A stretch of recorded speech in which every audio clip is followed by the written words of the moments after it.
When I was about 9 years old, my dad took my sister and me to McDonald's one evening.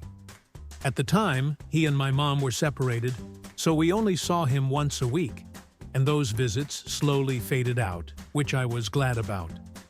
He ordered a quarter-pounder with cheese for himself, took one bite, then spit it out into the box. He stormed up to the counter, ignoring the line of customers, and started loudly yelling at the woman at the register, who wasn't even the one who served him. "I asked for a damn quarter-pounder without cheese. Why the hell did you put cheese on it? You clearly can't do something as simple as that. I want to talk to your manager." And so on. I felt so embarrassed and humiliated, I couldn't even finish my meal. As if that wasn't bad enough, when he finally came back with a fresh meal, I quietly pointed out that he had ordered one with cheese, and he started yelling at me. Yeah, I wasn't exactly sad when those outings with him stopped. My mom is a Karen. Every time we go out to eat with her, it's a nightmare. Her fork is bent. The dish wasn't as spicy as last time. The waitress didn't address her first. Her food is cold, meaning the plate wasn't hot, not the food. And it's taking too long for the server to come, even though she doesn't need anything.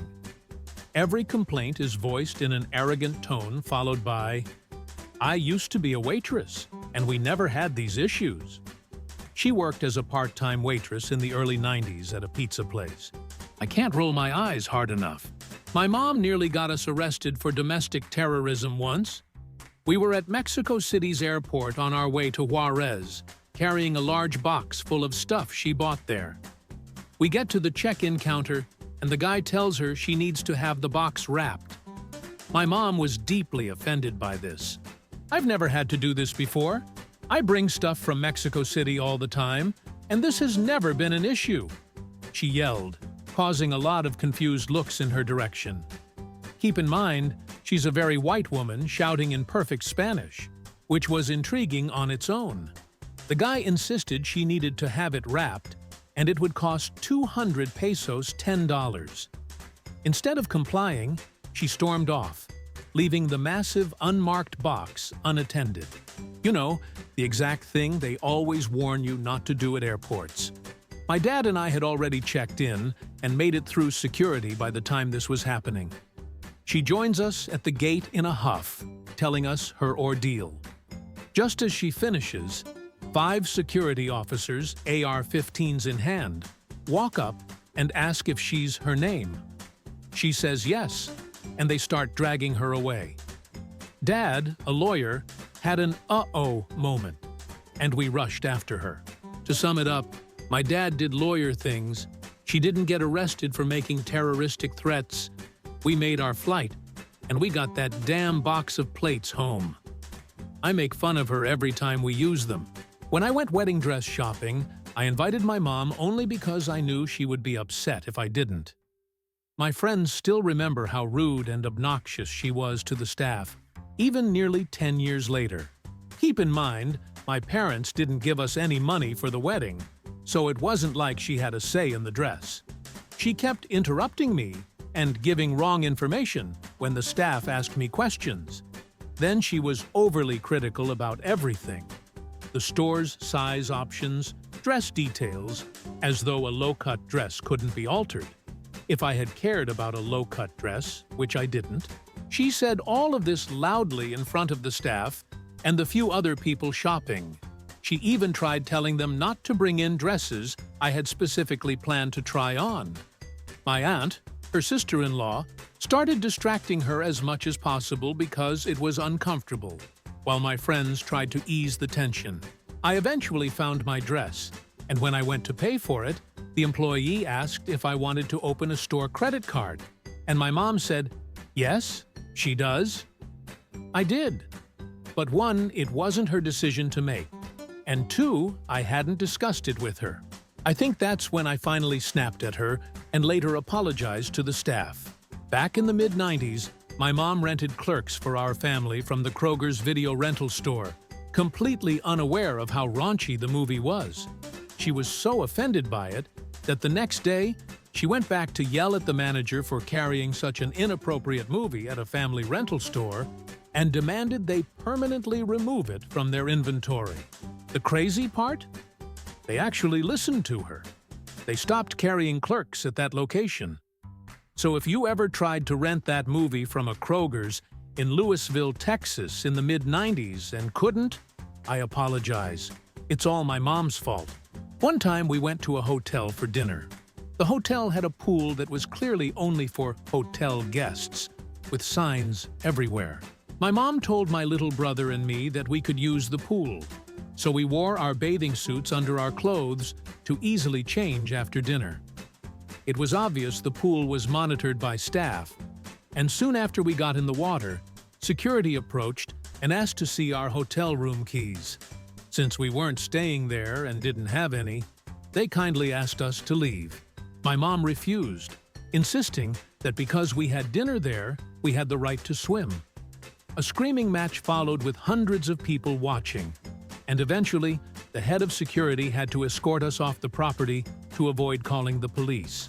My mom tried to change my sister's diaper at a crowded restaurant table. She went ballistic when the waitress asked her to use the restroom. I ended up changing my sister's diaper while she argued with the entire restaurant.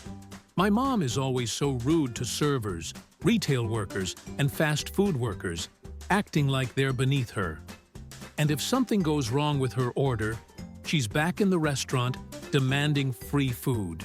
One time at Sonic, she got the wrong flavor slushie and spent 10 minutes holding up the drive-thru line, arguing with the person at the window because they would only replace her drink, not give her free food, too. She does this a lot, and I can't pretend I don't know her. I'm usually in the passenger seat or right next to her, so all I can do is give the poor worker apologetic eyes. She complained about the food she got from a free food pantry she was using, while also receiving $5,000 a month in spousal support that she didn't have to report as income. As the son of a bit of a Karen, I don't have too many stories, but this one stands out.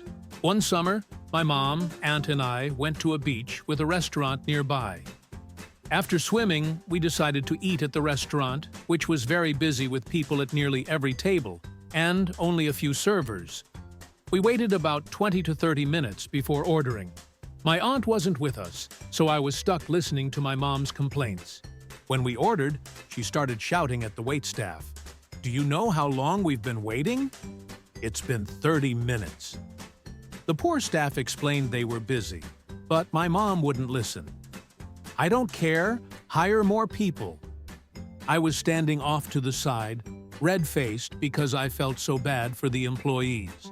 After we ordered, I told my mom I was upset with her behavior, but she just shouted at me saying, "It's not your place to comment." I ignored her. When I went to pick up our food, I apologized to the server, saying, "Sorry about my mom yelling at you. You've got so many tables, and you're doing the best you can." He smiled and said, "Don't worry, kid. Thanks for apologizing." So, yeah, my mom's a Karen. Not my mom, but my grandmother used to scream at anyone walking their dog, playing basketball, or riding their bike past her house during the day. When I reminded her that people had the right to use the street, she turned on me and yelled, "I pay my taxes so I can have some peace and quiet. This is my street, and I don't want them on it." The level of entitlement was staggering, but we all knew she was a narcissist, so it wasn't a surprise. When she was younger, though, she saved her worst behavior for private moments. My dad once got banned from Ford, where his insurance covered a 3-year late oil change because of a vending machine. The machine sold Arizona tea for $1.25 when the can said 99 cents. He didn't even want the tea, but screamed at the front desk staff over it. The vending machine wasn't owned by Ford, and they had no control over the prices. I still don't know what he thought he would accomplish. My aunt, a Karen, once went to Walgreens with me and saw a newspaper ad that said candles were 50% off, so she bought a bunch. She was charged full price and flipped out, arguing with the cashier for about 10 minutes. Both the cashier and I pointed out that the ad she had was old, and the offer had expired a week ago. She shifted to complaining. "Well, You should have told me more nicely," and kept complaining. I just kept telling her we needed to leave. Once I got her out to the car, I pretended I forgot to get gum, went back in, and apologized to the poor guy. My mom, at the beginning of COVID, was a pro-COVID somehow, but in a douchey way. One day, an elderly woman in the grocery line wouldn't keep a distance, so my mom's response was to purposely cough at her. I was furious. It was so disrespectful. Later, she became an anti-COVID person, claiming that no one had technically died from COVID, and that everyone who did just happened to have it. It was incredibly disrespectful to all those who lost loved ones. Not my parents, but my grandpa. We were at the airport coming back from a weekend trip. Before we boarded the plane, he saw a black man and whispered to me, "He's gonna try to get on the plane without a ticket." I was confused and told him if he went through security, he had to have a ticket. Later, we boarded the plane, and my grandpa saw a woman in first class wearing a hijab and a man in a hoodie and sunglasses. He called a flight attendant and said, "You should be careful. There's a woman in a scarf and a guy in a hoodie." He was worried the plane was going to be hijacked. I was so embarrassed, and the flight attendant was really kind about it, saying he'd handle it. I was mortified. This happened today. I'm a trans male who hasn't had surgery. I also have autism, anxiety, and depression. I went to my autism center to get my meds refilled and discuss possibly increasing the dosage. My mom, let's call her Karen, started glaring at me and said, "This better not be because I told you you couldn't be a boy." Confused, I asked why she would out me in front of my doctor. After 20 minutes, the doctor concluded I had gender dysphoria. My mom slammed her hand down and screamed, "She's a girl! She will stay a girl, and always will be!" The doctor tried to calm her, saying it wasn't as bad as she thought, and I could decide about surgery when I was older. I was so embarrassed and uncomfortable. I went to the bathroom and refused to look at anyone after that. I couldn't even apologize to the poor doctor. Decades ago, my mom used to sneak back to our table and adjust the tip we left. Spoiler, it was never an upward adjustment.